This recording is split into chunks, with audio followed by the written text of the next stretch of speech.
तो इस वक्त की बड़ी खबर पर हम बने हुए हैं। मॉस्को गोवा की जो फ्लाइट है उसकी इमरजेंसी लैंडिंग करवाई गई। जामनगर में ये इमरजेंसी लैंडिंग हुई है।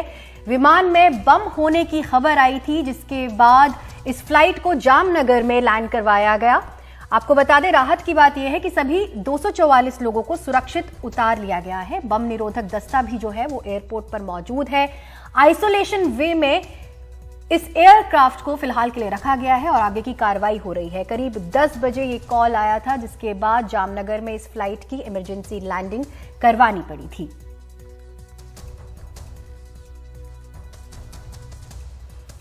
और इस वक्त की बड़ी खबर जामनगर से आ रही है। मॉस्को गोवा फ्लाइट जो है उसकी इमरजेंसी लैंडिंग जो है वो जामनगर में करवाई गई।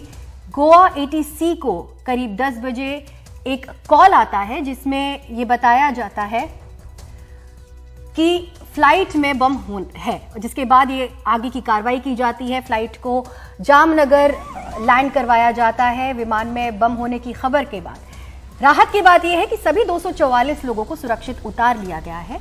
बम निरोधक दस्ता जो है वो एयरपोर्ट पर मौजूद है और आगे की कार्रवाई जो है वो फिलहाल चल रही है। कुछ देर पहले हमारी एसपी जामनगर प्रेम सुख डेलू से बात हुई। उन्होंने क्या कहा वो सुनिए।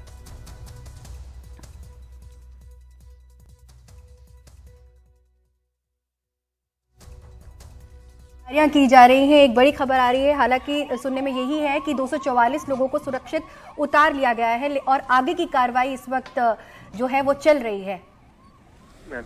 ये मॉस्को से गोवा जा रहा था एक विमान, और इसी विमान की ऐसी है वो सूचना मिली थी। उसके आधार पे जामनगर का जो एयरपोर्ट है वहाँ पे विमान को उतारा गया है। इसमें 200 प्लस है वो पैसेंजर थे। सभी पैसेंजर को सेफली उतार लिया गया है। सभी की चेकिंग और फ्रिस्किंग है वो चालू है, और पूरे जिला प्रशासन, पुलिस प्रशासन यहाँ पे उपस्थित है। और बम जो BDDS टीम है उनके द्वारा और जो इंजीनियर्स है उनके द्वारा विमान की चेकिंग भी है वो चालू है। और जी मैम। सर, हमारी सहयोगी हमें बता रही थी कि करीब 10 बजे ये कॉल आई और ये फ्लाइट को 1 बजे करीब लैंड होना था गोवा में। आपके पास ये जानकारी कब आई? जी, हमने जो विमान है उसको 9:49 पे, यानी 9:50 के ऊपर यहाँ पे लैंड करवा दिया। जी सर। और सर, ये अभी जैसे बताया गया है कि लोगों को सुरक्षित उतार लिया गया है, और कितना वक्त लगेगा इस पूरी कार्रवाई में? मैम, इसका एक प्रोसीजर होता है, सेट प्रोसीजर है उसका DGCA की तरफ से। उस प्रोसीजर को हम फॉलो कर रहे हैं। सभी यात्रियों को उतारा है और यात्रियों की चेकिंग फिस्किंग चालू है। उनका पूरा लगेज उतारा जाएगा, पूरे लगेज की BDDS टीम के द्वारा, और पूरे विमान की है वो चेकिंग की जाएगी। तो ये एक टाइम टेकिंग प्रोसीजर है और हम उसको अच्छे से है वो करेंगे। सर, एक बारी अगर आप डिटेल में बता सके कि क्या हुआ था, किस तरह से आपके पास कॉल आई और आपने किस तरह से व्यवस्था करी वहां पर, पूरा जो प्रक्रिया हुई वो आप एक बारी अगर दोबारा से हमारे दर्शकों को बता दें। जी मैम, हमारे पास है वो जो सिविल एयरपोर्ट है उनके द्वारा ऐसी, हमारे जो जिला पुलिस कंट्रोल रूम है उसमें ऐसी सूचना आई थी। तो उसी सूचना के आधार पे पूरी व्यवस्था की गई है। BDDS टीम वहाँ पे प्रेजेंट है। हमारी सभी जो QRT है उनको लगाया गया है, और जो बम डिस्पोजल टीम है वो भी हमने मंगा ली है। और उसके अलावा जो फायर फाइटर है और मेडिकल इमरजेंसी है उन सबको है वो अलर्ट पे रखा गया। जी सर, हमारे सहयोगी बता रहे थे करीब 108 एम्बुलेंस जो है वहां पर मौके पर पहुंच गई है। बाकी जो फ्लाइट्स आनी है सर, उनके लिए किस तरह का इंतजाम किया गया है?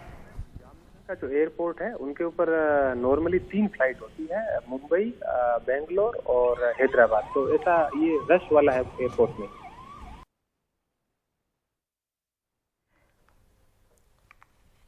और आपको बता दें, इस वक्त की बड़ी खबर जो है वो इस वक्त हमारे पास आ रही है। मॉस्को गोवा फ्लाइट की जो है वो इमरजेंसी लैंडिंग करवाई गई है।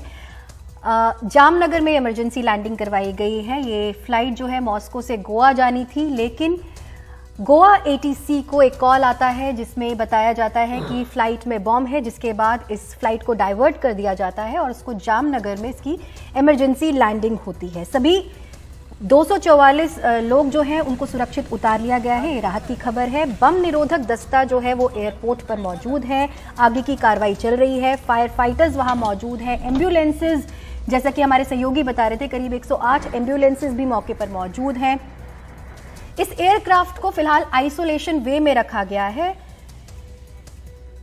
करीब 10 बजे ये कॉल आया था, जिसके बाद जामनगर में इस फ्लाइट की इमरजेंसी लैंडिंग करवानी पड़ी थी और सभी यात्रियों की जो इम्पोर्टेंट जो बात यहाँ पर हमारे साथ एसपी जामनगर ने शेयर की, हमें बताई कि सभी यात्रियों की तो चेकिंग होगी, लेकिन साथ ही उनके सामान की भी अब अच्छे से चेकिंग होगी और फिलहाल आगे की कार्रवाई जो है वो जारी है।